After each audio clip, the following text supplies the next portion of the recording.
CHAMPS at the state finals is presented by Lawrence Technological University, where Blue Devils dare. Also brought to you by the Michigan High School Athletic Association, promoting the value and values of educational athletics. And Hungry Howie's, famous for flavor.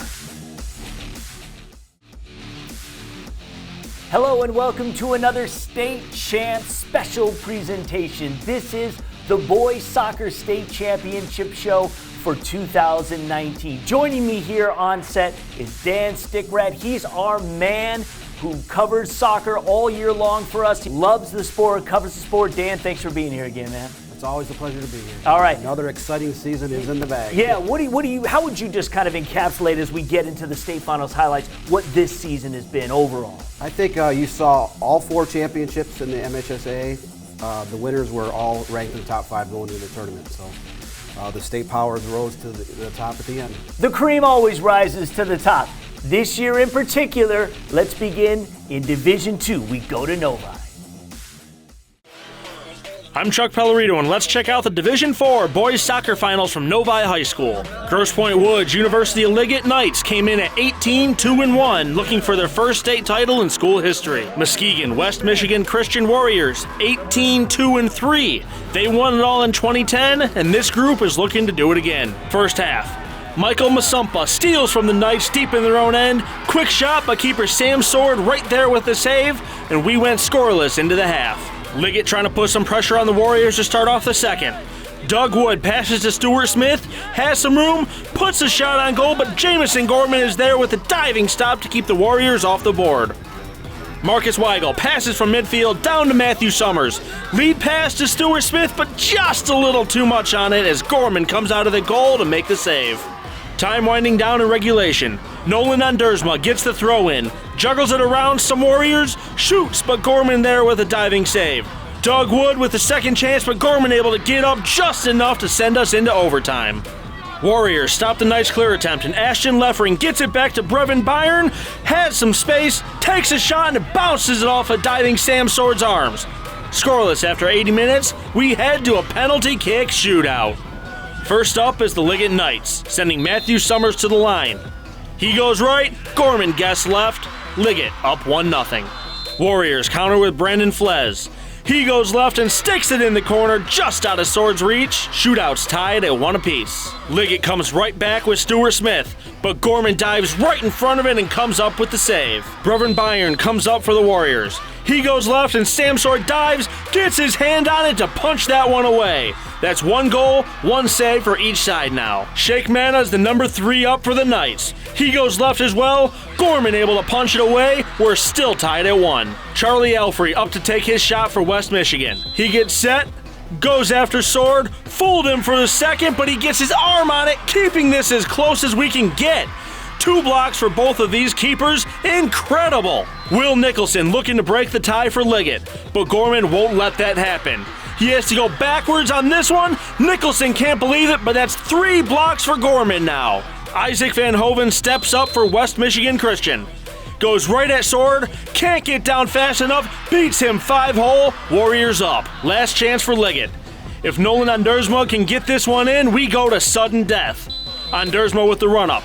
The kick, Gorman dives and blocks his 4th penalty kick, leads Muskegon West Michigan Christian to their first state title since 2010 in stunning fashion, stopping 4 of 5 penalty kicks to win 1-0 and take home the hardware.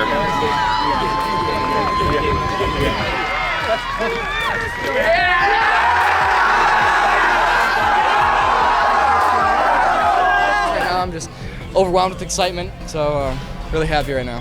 I just think I'm going to save every single one. That was my goal going in there. That was my mindset. So I was just hoping to save every single one and just give my team the best shot to win. I sort of knew once we went to overtime I was going to win a PK shootout. So I wasn't hoping to not go in that. I like our chances in a PK shootout. So. I'm Kevin Trozinski, and we'll stay in Novi for the Division II finals, with 2 teams looking for their first state titles. Melvindale Cardinals came in at 16-3-2, their first time making it past the regional round. Forest Hill Northern Huskies coming in undefeated 22-0-1. They were runner-ups last year and in 2015. They lost both of those in a shootout, hoping things are different this time around. Halfway through the first half, and FHN awarded a penalty kick. Aiden O'Connor takes it and beats goalie Julian Castillo left side, and the Huskies take the early advantage. Simon Scarich gets the upfield pass on the sideline, keeps working towards the net, jumps over 2 Cardinals in his way and puts a shot on goal, but Castillo comes out of the net to stop it. Cardinals clear, and we keep a 1-goal game at the half. Huskies keep the pressure coming. Scarich passes towards the goal, and Carter Lindholm is there to receive the pass. Castillo way out of the net, but this one ends up just going wide. Cardinals turn to apply some pressure now. Elhashan Yaya with the free kick gets headed away by a Husky, but Carlos Huerta chases it down and puts a shot on goal. Jonathan Keeler brings it into safety, no harm done. 15 minutes left, Forest Hills Northern pushing upfield. Scarich passes up to Nate Metcalf, quickly passing to Ludwig Tilley. Castillo out of the net, but Tilley dances around and pushes it left side, and the Huskies increase their lead 2-0. Clock ticking down in FHN, trying to make sure there's no chance of overtime this year. Andrew Kremer passes towards the middle, off of Cardinal onto Metcalf's foot and towards the goal, but Castillo's there to make the stop. And it wouldn't be enough as Grand Rapids Forest Hills Northern downs Melvindale by a score of 2-0 to win their first ever state title. Finish off an undefeated 2019 campaign. Yeah, I mean, we've been scored on only 4 times this playoffs, and all of them were when I wasn't on the field. So yeah, everybody knows that we've had a history of losing in state finals. It's good to finally break that standard. We knew with this many guys returning that we had a shot again, and we knew that we could make it here. And I mean, it was a lot of work, but it wasn't a surprise. All right, welcome back inside the State Champ Sports Network studio. Dan Stickrad here. We're talking about Division II and Division IV. So Grand Rapids Forest Hills Northern, right? Undefeated, great 2-year run for them. And, of course, Saturday was no different. Came into the championship, 45 1-2 run over the past couple of seasons. Their only loss last year's finale, a shootout, and that was at the hands of Detroit Country Day. This time they finished the year 23-0-1. Dan, last year, runner-up. This year, champion. Just kind of encapsulate what Forest Hills Northern is right now. You know, they returned 14 seniors from last year and I believe 17 total players. So this was what they were waiting for. And this is a program that's been knocking on the door the last decade. A lot of long-term runs. 2015 and 18 state runner-up. Their girls' programs lost in the D2 finals 4 straight years. Right. So for Coach Dan Saminsky, every dog does have its day. They finally knocked on that door with probably their best overall team they've had in their school history. Yeah, it really was impressive. And how about Melvindale? You know, they come in, I know they had a great, atmosphere and fan base, rooting for them. But this is by far their greatest season ever. Yeah, they had never been past the regional semifinals until this year. In fact, all their district success has been in the last 5 years. A very good collection of talented players. Not a lot of high club level players, but guys that play in men's leagues in the summer and fall and the spring. Wow. They kind of put it together, had a nice run. They just were overmatched. Forest Hills Northern, the one thing, if you watch that game, they just were physically stronger, taller at every position, just seemed stronger. And that led to a 23-5 shots edge. They dominated that game from start to finish. Yeah. Muskegon Western Michigan Christian, certainly no stranger to winning state titles. They do it quite frequently. This one, however, against Grosse Pointe Woods University Liggett, took a shootout. Their goalie wears number 0, so that was kind of appropriate. But again, in the end, he was spectacular, talking about Jamison Gorman. Jamison Gorman, I have never seen a goalkeeper stop 4 straight shots in a shootout in my life. Right. I've seen, and you've seen a lot of soccer. I've seen forwards, shank it over the crossbar, off the crossbar, right at the goalie, but they legitimately stopped the last 4 PKs. And Jamison Gorman was brilliant that whole game. That game was a type of game where it could have gone either way, back and forth. Both teams kind of shared possession, made runs. In the end, you need a star player to step up, and that kid stepped up. 10, 20 years from now, people will still be talking about his performance in that shootout. And it wasn't just the finals, it was the semifinals as well. Certainly Granville Calvin Christian was a great team, and it was a regional final shootout win that got them to get even, to be even close to getting to the finals. They beat the 1, 2, 3, and 5 teams in the last 4 games of the tournament. You talk about running the gauntlet and earning a state championship. You can't do any better than what they were. They were ranked 4th going into the tournament, and the Warriors just raised their game to another level. Now, whether you call it Division IV or Class D, University of Liggett and this team, they knew each other. I mean, they've been going at it and have been near the top of the ranks for decades. Yeah, since the MHSAA took over back in 1982, both those programs have made a lot of runs. I believe Western Michigan Christian is now 7-7 all-time in state finals. That's incredible for a program for over 39 years. 27 goals they had in the tournament. And allowed just one. Yeah, and they had great balance. There's a lot of different guys stepping up over the last 3 weeks. And credit Liggett. I mean, they had 19 in the tournament. They only gave up 3 goals. But unfortunately in this one, they'll just have to settle for runner-up. But again, great season for both of them. And boy, a lot of exciting play out at Novi. So what took place out at Comstock Park? We're going to check it out right after the break. I'm on the Blue Devil football team, and that's a great place to be because other colleges wouldn't let me be both a football player and a nursing student. And just because I'm a dog on the field doesn't mean I can't take care of people. And man, do I love people. The small class sizes at LTU give me awesome access to my nursing professors. Lawrence Tech, where Blue Devils dare.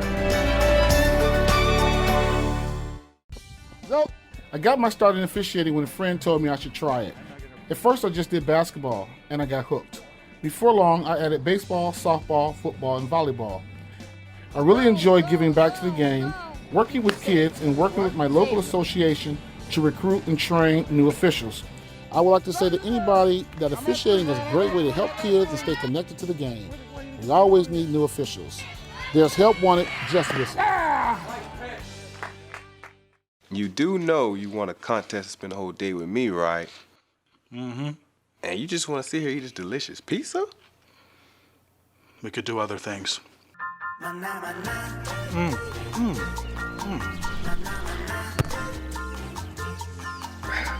little help? That was the best day ever! Some people will do anything for flavor. Now get a meal deal to fit any budget at the home of Flavored Crust. Hungry? Howie! I'm Lauren Plant, and we head to Comstock Park High School for the Division III Boys Soccer State Finals. Grosse Ile, the Red Devils, coming in undefeated 20-0-3. Last time they won the title 2002. Runners-up a year ago in heartbreaking fashion, they fell 3-1 in overtime to Hudsonville Unity Christian. The Grand Rapids South Christian Sailors, 21 wins, only 4 defeats, 2 ties. They won the title in 2015 but have not been back to a finale since.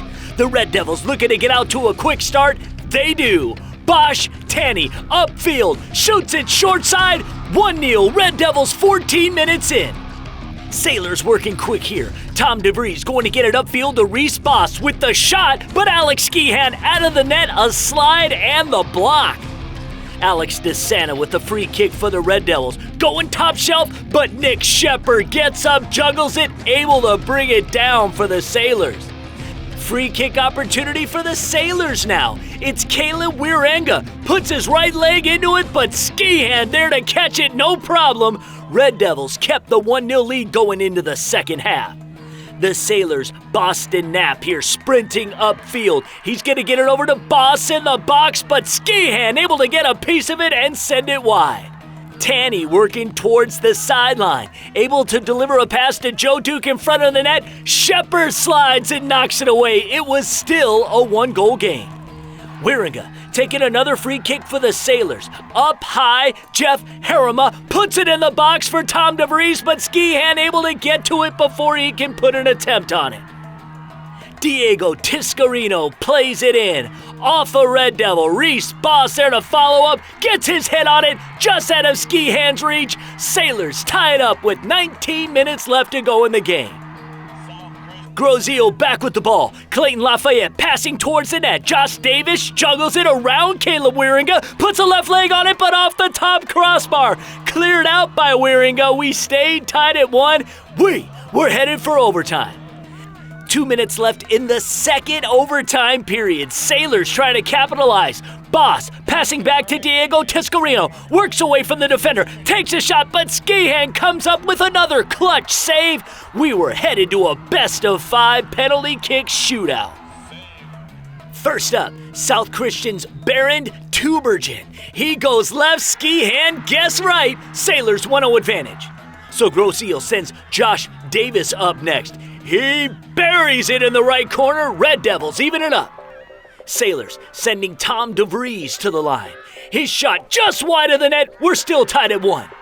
Bosch Tanny trying to make the most of his opportunity. Had the lone goal for the Red Devils. Beat Shepherds to the left side. Grosse Ile takes the advantage 2-1. Can't fall too far behind now. Tiscarino. He beats Skihan. We're back to even.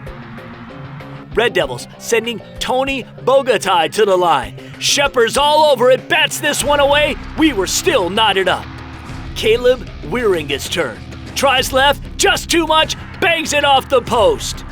Coming down to the wire, 8th shooter Max Aston. He will go left, sneak it inside the post, giving Grosse Ile the advantage 3-2. Now if Skihan makes the stop here, Grosse Ile, our state champs. Riley Visser puts his right leg into it. Skihan with the diving denial. Wow! The Grosse Ile Red Devils, their first state championship since 2002. They win this one 2-1 by way of a PK shootout. Wow!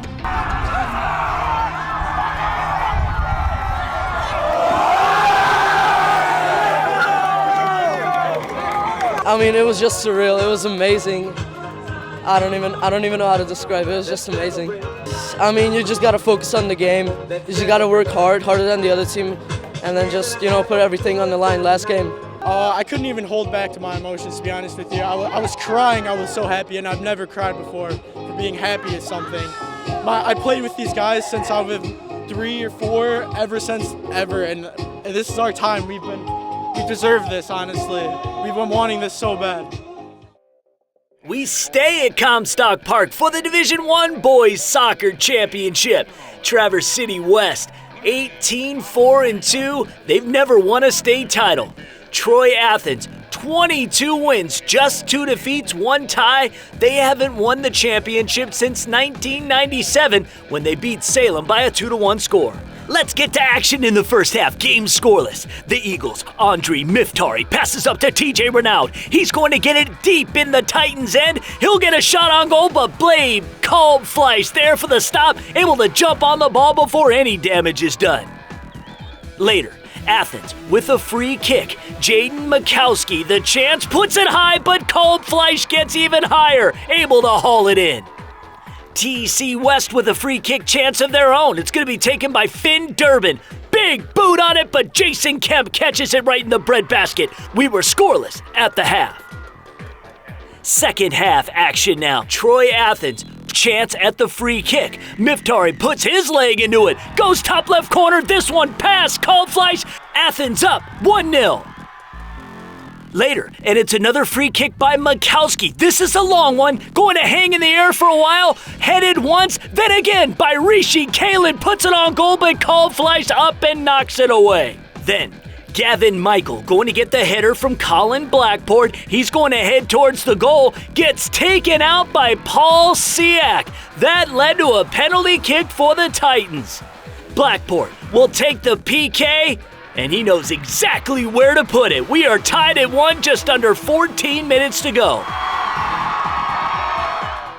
We flash forward to time winding down. Athens hoping to make a move. Renaud with a stop, gets redirected, out to Donovan Sharp, puts a left foot on it. Kalbfleisch able to just get a piece and deflect it away. We were headed into overtime, tied at 1.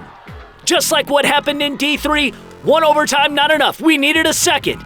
Davis, Dio Giovanni feeds it up to Ryan Gruca, keeps it away from Kalbfleisch, gets back up and buries it. Back in the net. Troy Athens up 2-1.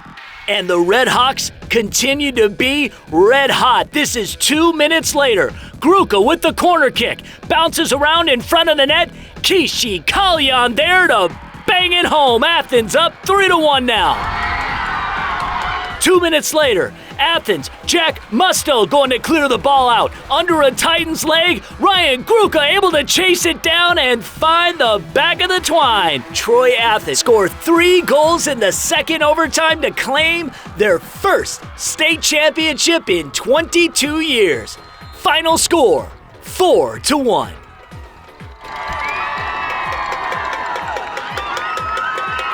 I was super proud of them. You know, we had talked a lot about soccer being a game of moments and a game of momentum, and I thought early in that second half we had a lot of pressure on their goal. We scored the goal on the free kick, and then they came back with the penalty kick, and then I think our kids, for the first time this season, maybe got a little rattled. Man, it's overwhelming right now. We've been working on this more than just 4 years at being at Athens. We've been dreaming of this moment, playing together for probably 8-9 years, so to finally be able to do it. Last year we had a really successful season. We went undefeated in the regular season, but got knocked out early in the district, so all of us came in the summer with the mindset that we got to come out, play even better, work harder in the off season, and each one of us just worked our butts off on the off season. Early morning, 7 a.m. up at Athens, working out at the night, and to finally see that it paid off with the state championship is undescribable. There's a lot going through. Obviously the excitement that we won the game, but there's the emotions that seniors are leaving. It was our final game of the year, but it was a good one. It was a good way to end it. I've been dreaming about that moment my whole life. It's a moment not many people get to go through, and it meant a lot. And especially with my whole team there right behind me, it meant so much more. I think I was confident going into it. In the regional final, I had that same mentality. I got the goal, and I think my team has always helped me to give me that confidence as well. So putting it in there, I thought I was going to get on net, and that's what happened.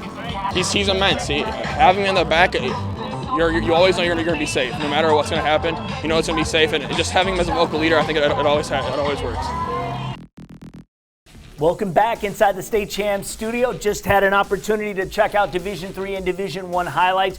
Great games, both of them. Dan Stickrat here joining me as we kind of break it down a little bit. First off, talk about Division III. Adam Skeeham for Grosse Ile came up huge. It was kind of the tournament of the goalie, if you will. Was able to stop Grand Rapids South Christian. And whether he got some help from the posts or not, the bottom line is Grosse Ile are state champs. Yes, just another great performance by a goalie, and you saw that all year. There was a great collection of goalies in the state of Michigan this year, seniors and juniors, that stood out. And when there's such parity in the state of Michigan in certain divisions where there's so many teams that are so even, goalkeeper a lot of times is a deciding factor. A game of inches, they make that one key save in a regional final or a shootout in the state final, and that makes a difference in the end. I know, and after falling in the Division III final to Hudsonville Unity Christian in overtime last year, to come back, and again you're in something that's as tight as it gets, and you get your second title in program history, because it had been a while since they won one. Yeah, 2002, and a lot of those kids weren't even born yet the last time they won. And Grosse Ile's always been a strong program downriver. Yeah. They've been scoring lots of goals the last few years, but their defense was a strong point all season for them. And they actually played in the summer league over the summer with some Oakland and Macomb County schools to kind of toughen up, strengthen up for the season, and I think that paid dividends here in the end. Yeah, and I think you probably, when you do see teams that make that extra effort to find, really solid competition in the summer, and I think, everything pays off in November. Yeah, and they're a team used to winning. Their only two losses were in August, and I believe September 7th was the last one. They actually lost in shootouts in a couple of weekend tournaments, those shortened games. So they went literally about almost 2 months without a loss. Incredible run by Grosse Ile. No doubt about it. In Division I, one of the really cool things is the fact that when you have an opportunity as a coach to win a state title, that's amazing. When you have an opportunity to win a state title as a coach at your alma mater, that's even more amazing. When you have the opportunity to win a state title as a player, which Todd Hugh was at Troy Athens in the 80s, and to win a state championship then, and to win one now. It is their 5th title being Troy Athens, which is great, but the first since 1997. Yeah, it's been 22 years, and that was under the legendary Tim Storch, who's now the athletics director and head coach up at Alpena. Yeah. Todd Hugh, he actually took over Rochester High about 20 years ago, and his team steadily win. I mean, he was a state runner-up with the girls in 2007. His 2002 boys at Rochester were state champs in D1, and then Troy Athens got to the semis on the girls' side in 2015, and then in 2016 they lost to East Kentwood in a shootout in the finals. So he has a history of getting his teams primed for the tournament run. And it's interesting, soccer is, you talk about momentum shifts. This is a tight game. We're in overtime here, and all of a sudden the Redhawks just find the way to find the back of the net frequently. Yeah, like a volcano erupting. Yeah. Athens, in last year's district final, they outshot Utica Ford, I believe, 21-5 and lost 1-0 on a late free kick. You think that was on the mind of a lot of those returning players. I believe they had 13 guys back. The JV and freshman teams only lost like a game or two last year. So the talent was there. They ran the gauntlet. They won another OAA Red Division title, and then remained hot throughout the tournament and scored 3 goals in the last 9 minutes of the second overtime to prevail. So that's right. Made no doubt. So, Dan, thanks for being here, man. I appreciate it. Appreciate it, absolutely. He's Dan Stickrad. I'm Lauren Plant. I want to thank you for watching this year's edition of the 2019 Boys Soccer State Championships. We're going to do this for all the sports, so make sure you keep checking out statechampsnetwork.com. Follow us on social media, whether it's Facebook, Twitter, Instagram. We load fresh content on there each and every day. Again, hope you enjoy this, and we will see you next season. State Champs at the State Finals is presented by Lawrence Technological University, where Blue Devils dare. Also brought to you by the Michigan High School Athletic Association, promoting the value and values of educational athletics. And Hungry Howie's, famous for flavor.